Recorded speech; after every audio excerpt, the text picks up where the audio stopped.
back onto the top national story now. Well, sources have told NDTV that Anil Verma, the Indian diplomat in the UK accused of beating his wife, is being transferred back to India.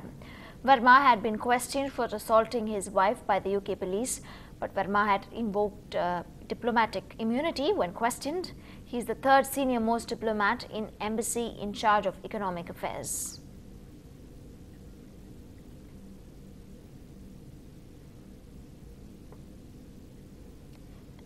And in a strongly worded order, the Environment Ministry has said that the Adarsh building should be demolished and accusing it of violating the spirit of Coastal Regulation Zone laws. Environment Minister Jairam Ramesh said that the area should be restored.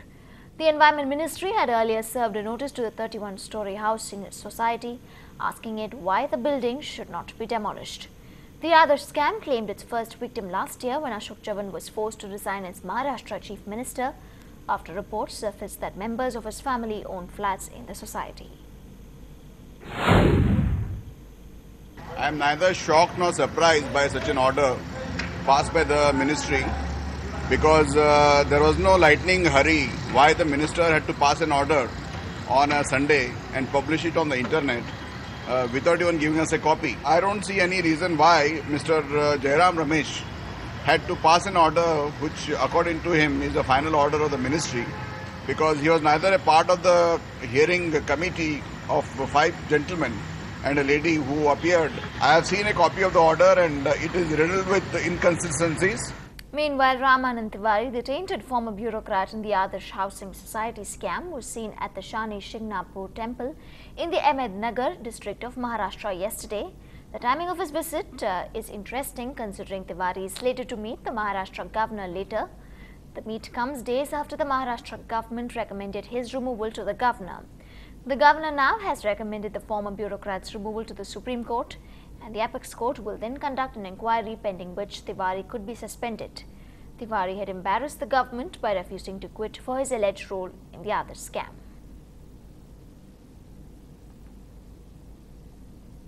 And did Babus get similar favours in another Mumbai building?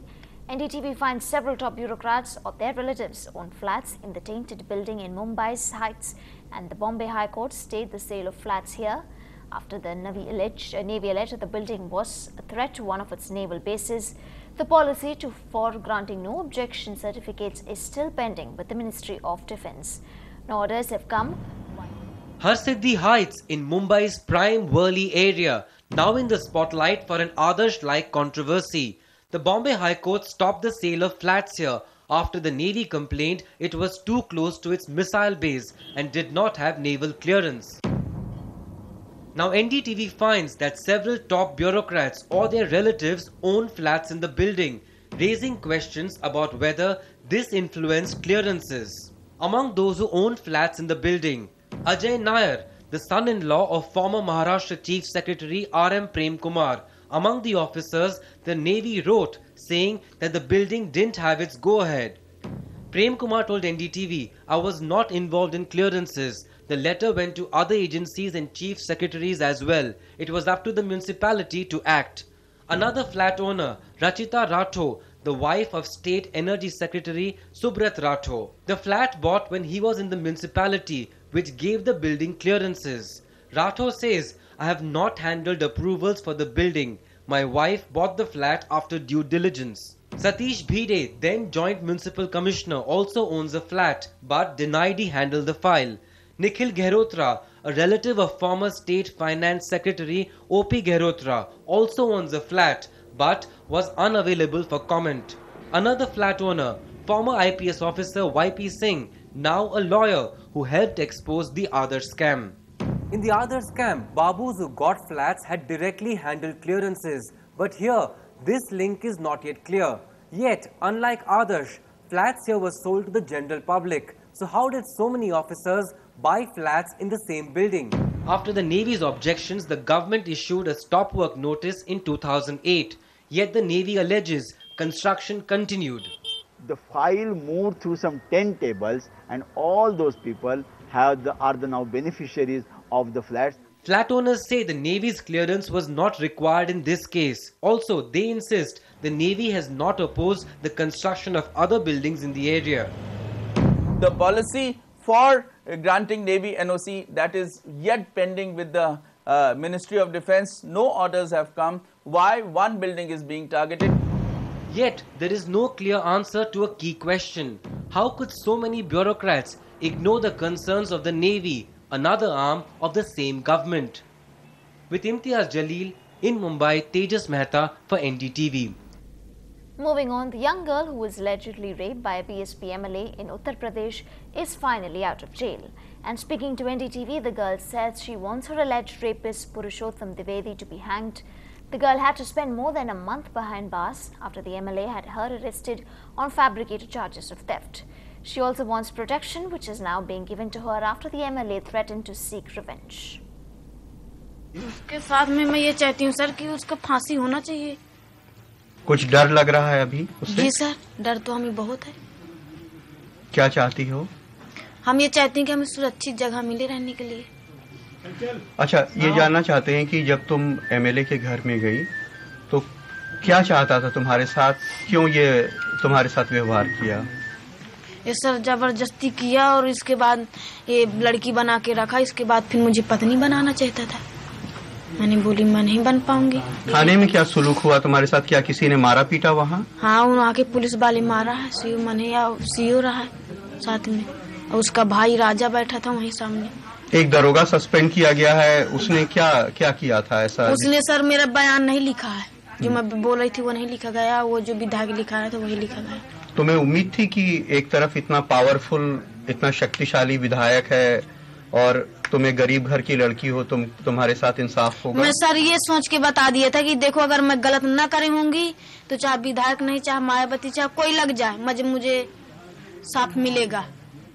अभी भी मुझे विश्वास है कि मैं गलत नहीं हूँ तो मुझे न्याय मिलेगा।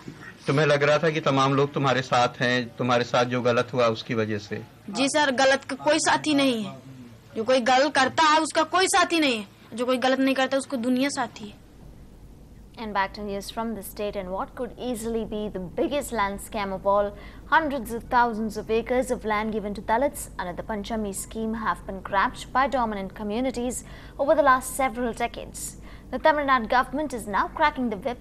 A committee has been formed to recommend measures to restore them to the Dalits. Sam Daniel has this report. Pachayamal's family has been fighting in court for what has been their land for 2 generations. They received the 2-acre plot from the government back in 1882 under the Panchami scheme. A scheme the British-ruled Madras Presidency had brought in to empower scheduled caste landless farmers. Some years ago, it was forcibly taken over by a rich landlord who claims their dead parents owed him money. ஒரு 10 பைசா நாங்க விக்க கிடையாது, எங்க வீட்டுக்கார கையெழுத்து போடல, விக்கவே கிடையாது. எங்க மாமனார் தன்னை மோசடி செஞ்சு வாங்கிட்டாங்க. Veluswami's father had sold the family's Panchami land. As per law, Panchami lands cannot be sold or transferred. They have to stay with the Dalit families they were assigned to guard them against poverty. Veluswami has now retrieved it in a long and arduous court battle. படிக்காதவர் அப்போ கஷ்டம் தானே sir, பணங்கள்ட்ட வந்து 150 கொடுத்து அப்படியே அபகரிச்சுக்கிட்டாரு. A result of thousands of such illegal encroachments and sales, of the 20 lakh hectares given to Dalits in Tamil Nadu under the Panchami scheme, only around 1 lakh acres remain with them. For years, Dalit activists have been asking the government to intervene in the recovery. Now, given it's an election year, the Tamil Nadu government has suddenly woken up to the issue and announced a committee that will recommend how to restore the plots to original owners. For the past 80-90 years, these Dalits, although they have been given lands, they have been deprived of these lands, and this has been a very much big hurdle in their development. The lack of political will has meant land ownership among Dalits in Tamil Nadu on the ground has not improved in a whole century. In Madurai with camera person Chandran, Sam Daniel, Find It TV. And on the other side of the bulletin, an injured master blaster will be cutting his journey short in South Africa and returning home. That's coming up next.